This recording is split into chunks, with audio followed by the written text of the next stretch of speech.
ayun, Pinoy nga OFW, so nadatnan niya nila yung kasama nila sa kanilang apartment na nagdala ng ibang lahi. So tayo dapat alam natin kung ano yung tama at mali dahil matatanda na rin tayo, So yun, ilalagay ko lang yung konting clips dyan sa dulo. Thank you.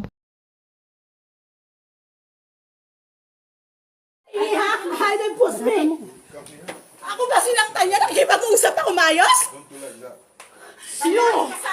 Ibang lahi yan. She first. Sinaktan niya si Bella, kinakausap lang. Sinaktan niya? Oh? Nakiusap ako sa'yo. Diba yan ang hirap. Ate Cora, halika muna. Kasi nakikiusap ako. Di ba kasi nananakit? Nananakit ka kasi. Huwag kang magbitaw-bitaw kasi. Sige na, tama na. Nakikipag-usap ako, tinulak niya ako.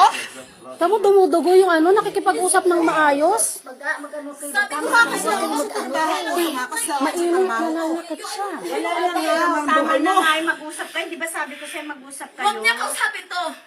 Huwag niyang anuhan yung Wala kasi sinabi na. Iba yung kasama mo. Nahiya naman kayo kay Kuya Mon, oy. Huwag mo kasi kailaman buhay ko. Hindi ko pinapakailangan ang buhay mo. Wala akong kailangan. Pero iba yan. Bakit yan? Hindi alam mo sa bahay. Uy, hindi. Sinaktan mo ako? Nakipag-usap Huwag mo akong duduruin. Ay, sabukan mo. Sabukan mo. Sabukan mo akong batuhin. Kung ano niya yung video-video na yan. Stop. Pinipigilan kita.